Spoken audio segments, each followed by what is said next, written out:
guys, this is Shelly with the Gray Wren Nest, back with my monthly garden tour as promised. I did one in March around this time, and now it is Easter Sunday 2025, and I wanted to take you on a garden tour.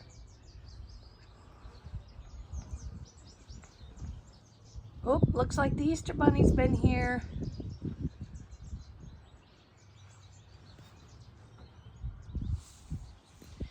It's a beautiful day, the sun is shining, and I just wanted to show you how much growth we have since my last video. It's been about 3 weeks maybe. These are my little Hottie hydrangeas, and I'm here to say that they can grow in stone flower beds, because mine do great. This is what they look like in full bloom. This is tiny Quickfire. Look at the buds. Tiny Quickfire hydrangea. And then I have some corabells, Heuchera popping up.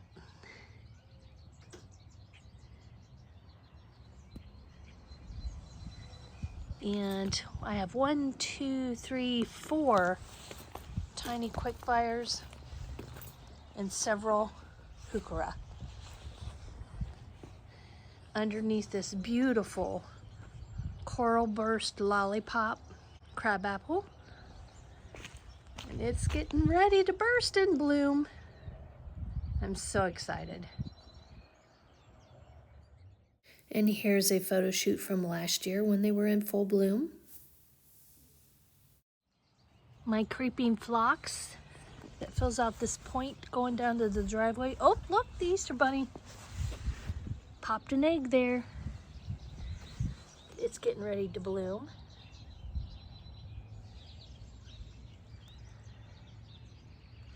Fills in that nice little corner. It actually just bloomed today, so I put in a picture. And look how beautiful this is starting to transform, this front bed.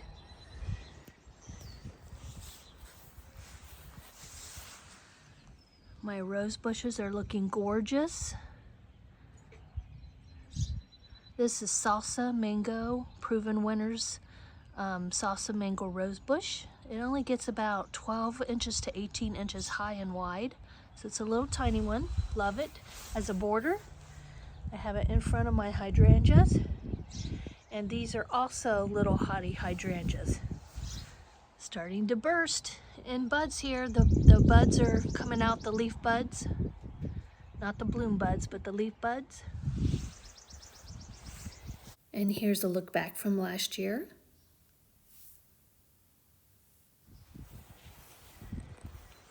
And look at this. Oh, that's so pretty. That's my maple, my Japanese maple. It is probably, let's see, I'm about 5'2", so I'd say this is a good 5.5 feet tall now. I'm going to keep it miniature because I hear this one can get quite big. So I'm going to try to keep it a little smaller. So far, so good. And here's another look back from last year. This corner is my showstopper around July.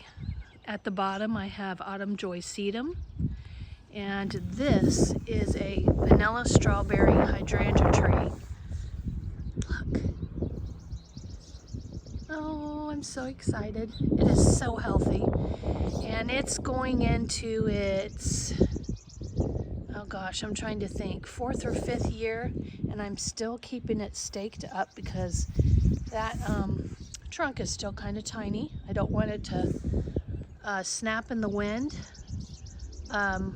Because if you can see, I have like an alleyway of wind bursts that come right through here.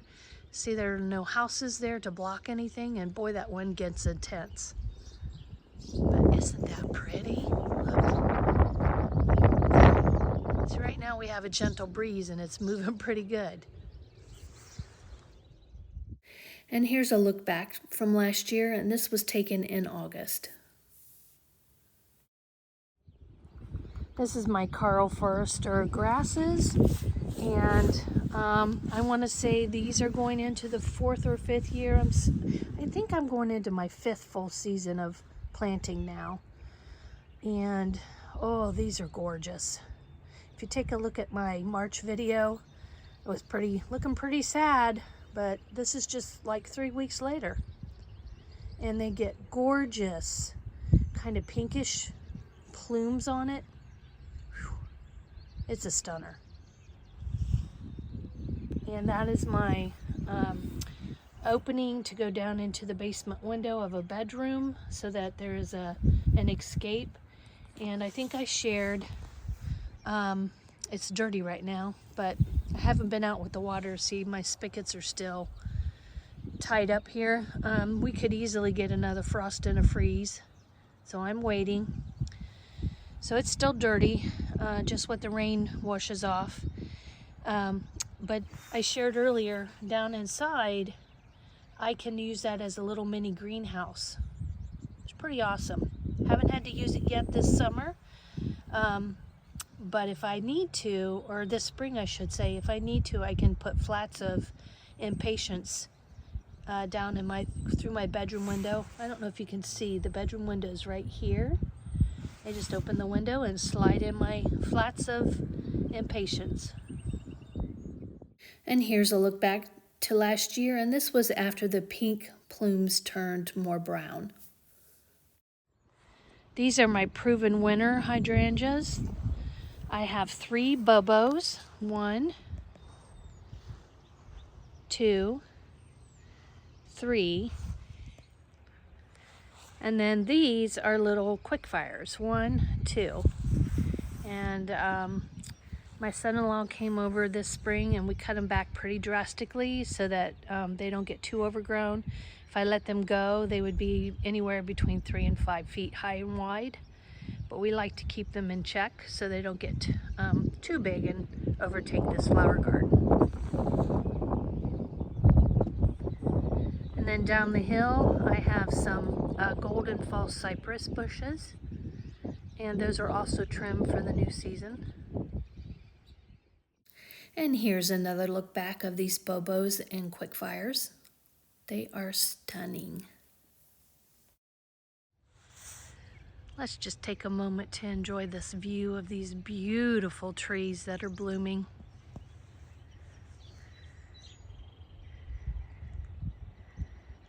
They line our neighborhood.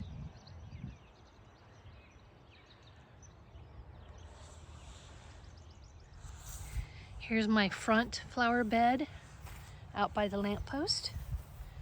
And these are bearded dragon irises. They're purples and different shades of purples and some peaches. The peach color has not bloomed yet for me, but the purples do great. So hopefully I get some peach ones this year. And here's a picture from them blooming last year. I love the double color here, the 2 different colors. Gorgeous. Now these rose bushes took a hit. You can see quite a bit of dead. I'm gonna let it go for a little bit before I start trimming out the dead, because every once in a while it surprises me and I start to see leaf blooms start to pop through. So I want to make sure that I give it a chance, and then I'm going to cut out the dead.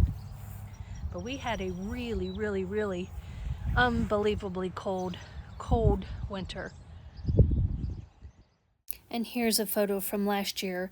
This is called Calypso Rose, and it's one of my absolute favorites. These are my peach drift roses.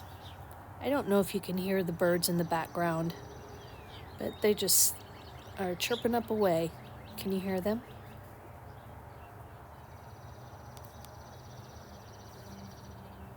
And here's a picture of my peach drift roses from last year. And this is the Rose of Sharon bush. It's also known as a hibiscus, and it is also 5 years old. Look at those little buds forming.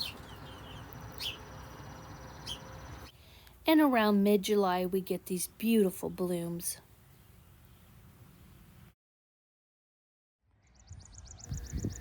And this is the front mailbox area. I showed this to you in the last video where I am planting these 9 echinacea, and then in front of the echinacea in the U-shaped area of the gravel, I'm going to be using the garden sock method of planting my supertunias.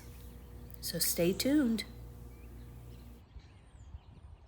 This is the side of the garage, and this flower bed has been extended out. Taking a closer look, I have 3 hydrangeas. 1, 2, 3 down on the end. These are little lime punches. And look, nice and healthy. Going into the second full summer with us, second full season. Last year was the first full season. I also have 2 barberry bushes in here. And then in front of these 3 hydrangeas and the barberry bushes, I'm going to be planting supertunias, and I'm using that garden sock method in this area of my garden bed as well. Here's a picture from last year where I planted those royal velvet supertunias, and I'll be honest with you, after digging in those stones to put those supertunias down, I swear I would never do it again. So I'm so happy I found the garden sock method, and I hope it works out great this year. Back here is the back side of the garage, and these are also little hotties. It's kind of hard to see, but I don't know. Oh, let's see, where's, oh, there, look. It's a little blurry. Isn't that beautiful? And here's a photo from last year.